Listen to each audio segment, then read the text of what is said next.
आपके अपने इस ऑनलाइन चैनल ज्योग्राफी विद सुमन में आप सभी का वेलकम है। आज हम लोग हमारे ऑनलाइन क्लासेज की इस कड़ी में अध्ययन करेंगे मानव प्रजातियों के वर्गीकरण का आधार। जैसा कि पिछले वीडियोस में हम लोगों ने स्टडी किया था मानव प्रजातियों के इंट्रोडक्शन के बारे में, देन हम लोगों ने मानव प्रजातियों के विकास को लेकर के एक सिद्धांत पढ़ा था, प्रवास कटिबंध सिद्धांत, जो कि ग्रिफिथ टेलर के द्वारा दिया गया था। और आज हम लोग देखते हैं कि मानव प्रजातियों का वर्गीकरण करने से पहले हम देखते हैं कि इसका आधार या बेस क्या लिया जाता है।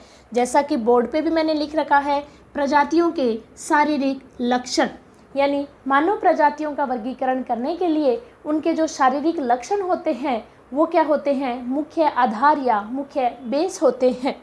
मानव प्रजातियों का वर्गीकरण करने के लिए कोई पर्टिकुलर एक या दो शारीरिक लक्षण नहीं लिए जाते, जबकि मानव प्रजातियों के संपूर्ण शारीरिक लक्षणों को वर्गीकरण का आधार बनाया जाता है। जैसे सिर की आकृति, नाक का अनुपात, जबड़ों का फैलाव, कपालधारिता, केशों की बनावट, शरीर का कद और इसके अलावा भी जैसे त्वचा का रंग, उनके नेत्रों का घातांक, नेत्रों की बनावट, इस आधार पे ही मतलब ये शारीरिक लक्षण जो हैं वो क्या किए जाते हैं, वर्गीकरण का आधार बनाए जाते हैं।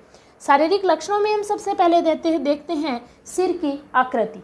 पर्टिकुलर कोई भी मानव प्रजाति की सिर की आकृति किस प्रकार की है, उसी आधार पे यह डिसाइड किया जाता है कि यह लंबा सिर है या चौड़ा सिर है या मध्यम आकार का सिर है। सिर की आकृति नापने के लिए एक इंडेक्स ज्ञात की जाती है जिसे कहा जाता है शीर्षीय सूचकांक या सेफेलिक इंडेक्स।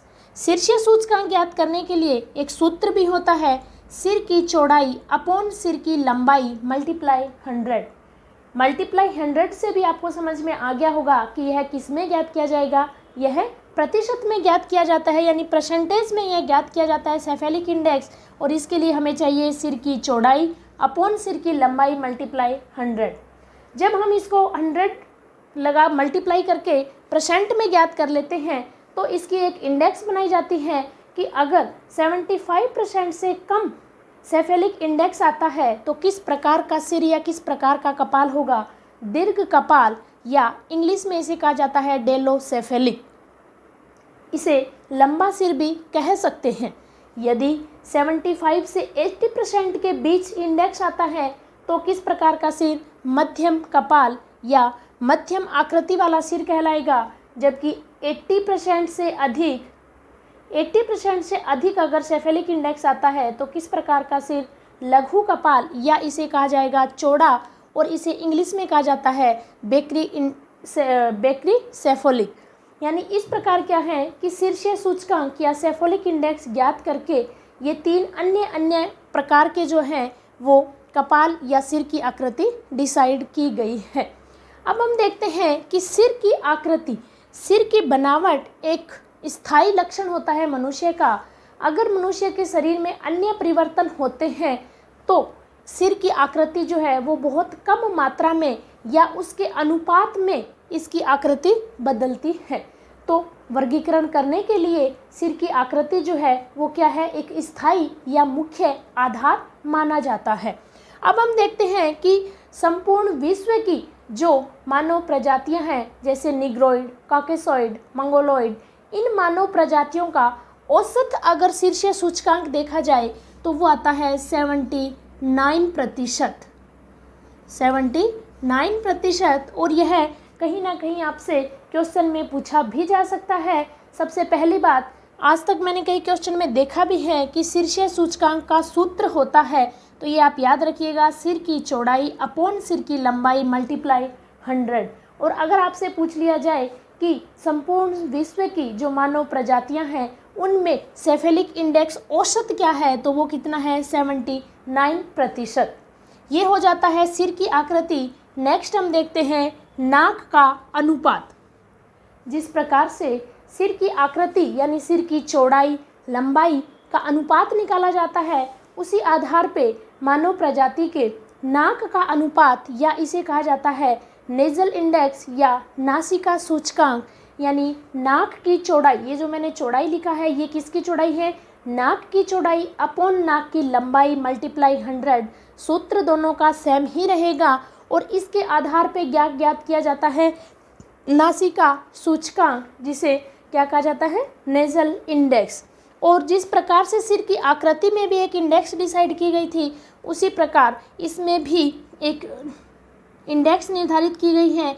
जैसे अगर 80% से अधिक नासिका सूचकांक आता है तो किस प्रकार की नाक, चौड़ी नाक। जबकि 75 से 85% के बीच अगर आता है तो किस प्रकार की नाक, मध्यम नाक।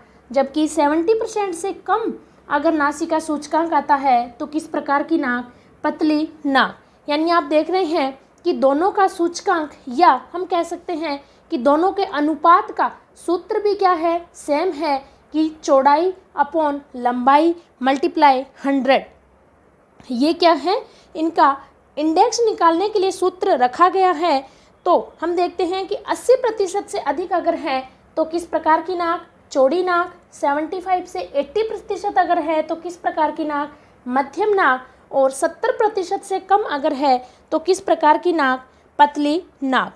यदि हम इसमें देखते हैं तो 80% से अधिक यानी चौड़ी नाक जो होती है वो किस प्रजाति की होती है, तो वो होती है निग्रोइड प्रजाति की। यानी अपने संपूर्ण विश्व की प्रजातियों का वर्गीकरण जब हम पढ़ेंगे, जिनमें से एक प्रकार है निग्रोइड, और निग्रोइड जो प्रजाति है उसकी किस प्रकार की नाक होती है, चौड़ी नाक होती है।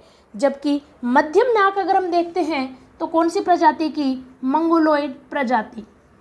मंगोलियन भी हम लोग लिख सकते हैं। मंगोलोइड या मंगोलियन लोगों की नाक किस प्रकार की नाक होती है, मध्यम नाक। जबकि पतली नाक जो होती है वो होती है कॉकेसॉइड प्रजाति। कॉकेसॉइड प्रजाति यानी कॉकेशियन लोगों की जो नाक है वो किस प्रकार की होती है, पतली नाक होती है। यानी उनका इंडेक्स कितना होता है, 70% से कम होता है। अब हम देखते हैं कि नाक के जो आकृति है ये क्या है, एक स्थायी लक्षण या इसको एक मुख्य आधार नहीं माना जाता जितना कि सिर की आकृति को माना जाता है, लेकिन इसको आधार अवश्य माना जाता है किसका, मानव प्रजाति के वर्गीकरण का। नेक्स्ट आता है नंबर 3, जबड़ों का फैलाव। कि कोई भी पर्टिकुलर मानव प्रजाति है उसके जबड़ों की शेप कैसी है, अगर जबड़ा बाहर निकला हुआ है या कम बाहर निकला हुआ है, अंदर की तरफ है या बहुत कम निकला हुआ है, तो इस आधार पे जबड़ों का जो फैलाव है वो भी लिया जाता है। जैसे निग्रोइड जो प्रजाति है, निग्रोइड जो प्रजाति है उसका क्या होता है, आगे निकला हुआ जबड़ा होता है। जबकि मंगोलियन जो प्रजाति है उसका जबड़ा किस प्रकार का होता है, मध्यम जबड़ा होता है, यानी ना बाहर निकला हुआ और ना अंदर धंसा हुआ। जबकि कॉकेसॉइड जो प्रजाति होती है उस प्रजाति का जबड़ा कहता है कैसा होता है, बहुत कम बाहर निकला हुआ होता है। यानी निग्रोइड का बहुत ज़्यादा निकला हुआ होता है, मंगोलियन का कम होता है, जबकि कॉकेसॉइड प्रजाति का बहुत कम जबड़ा बाहर निकला हुआ होता है। नेक्स्ट, जबड़े का फैलाव। इसके बाद आता है कपालधारिता। कपालधारिता का मतलब यहाँ तो था सिर की आकृति किस प्रकार की है, लंबा है, चौड़ा है या मध्यम आकार का है, जबकि यहाँ है कपालधारिता।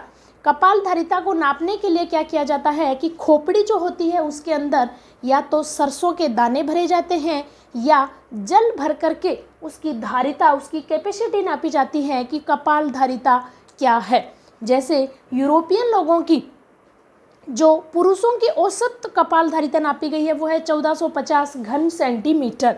यानी उसके अंदर जो है सरसों के दाने या जल भर करके किसके अंदर, खोपड़ी के अंदर क्या नापा जाता है, कपालधारिता नापी जाती है, जो कि मानव प्रजाति के वर्गीकरण का क्या है, एक आधार है।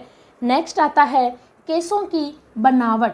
भी कोई भी मानव जो प्रजाति है उसकी केसों की बनावट कैसी है, उसके बाल जो हैं वो छल्लेदार हैं, उसके बाल जो हैं वो स्ट्रेट हैं यानी एकदम सीधे हैं, या वेव लिए हुए यानी लहरदार हैं। तो केसों की बनावट का भी देखने के लिए जैसे सिर का शीर्ष सूचकांक एवं नासिका, नाक का जो निकाला गया था उसी आधार पे केस घातांक भी निकाला जाता है, जिसका सूत्र होता है ऊर्ध्व काट की, यानी एक केस का ऊर्ध्व काट ले लिया जाए उसकी चौड़ाई अपॉन ऊर्ध्व काट की लंबाई मल्टीप्लाई 100। यानी ऐसा आप देख सकते हैं कि ये भी किस में ज्ञात किया जाएगा, प्रतिशत में ज्ञात किया जाएगा और इसके आधार पर हम देखते हैं कि निग्रोइड जो लोग होते हैं उनके किस प्रकार के बाल होते हैं। निग्रोइड लोगों के बाल होते हैं छल्लेदार बाल। निग्रोइड लोगों के बाल छल्लेदार बाल होते हैं, जबकि मंगोल लोगों के बाल सीधे बाल होते हैं। छल्ले यानी बहुत ज़्यादा कर्ली बाल होते हैं किसके, निग्रोइड लोगों के, जबकि मंगोलियन लोगों के बाल होते हैं सीधे बाल, सीधे बाल यानी स्ट्रेट बाल होते हैं। और कॉकेसॉइड जो प्रजाति होती है उन लोगों के बाल कैसे होते हैं, लहरदार बाल होते हैं, यानी कुछ वेव लिए हुए होते हैं। कौन सी प्रजाति के, कॉकेसॉइड प्रजाति के। यानी केसों की बनावट जो है वो भी क्या है, मानव प्रजातियों के वर्गीकरण का क्या है, एक मुख्य आधार है। और नेक्स्ट और लास्ट हम देखते हैं शरीर का कद। कोई भी मानव जो प्रजाति है उसकी हाइट कितनी है और उसके आधार पर कुछ आंकड़े भी निश्चित किए गए हैं, जैसे 148 सेंटीमीटर से लेकर के 158 सेंटीमीटर तक अगर लंबाई है तो कैसा कद, नाटा कद। 159 से लेकर के 168 सेंटीमीटर तक अगर लंबाई है तो कैसा कद, मंझला कद, यानी नाटे कद से थोड़ा सा ऊंचा।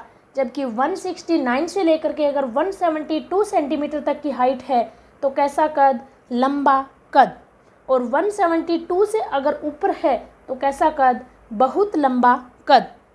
यानी ये क्या किए गए हैं, सेंटीमीटर में इनकी हाइट्स निर्धारित की गई हैं। और नाटा कद, मंझला कद, लंबा कद और बहुत लंबा कद, इस प्रकार इनको निर्धारित किया गया है।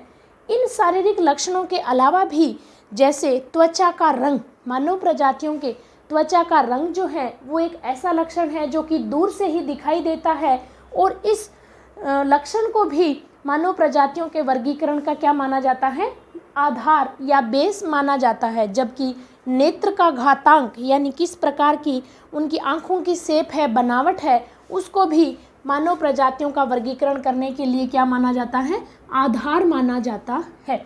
इस प्रकार आज हम लोगों ने हमारे इस क्लास के माध्यम से स्टडी की किसकी, मानव प्रजातियों के वर्गीकरण के आधार के बारे में। उम्मीद करती हूँ कि आप लोगों को अच्छे से समझ में भी आई होगी। और नेक्स्ट क्लास में हम लोग अध्ययन करेंगे मानव प्रजातियों के अलग अलग भूगोलवेताओं के द्वारा जो किया गया वर्गीकरण था उनके बारे में।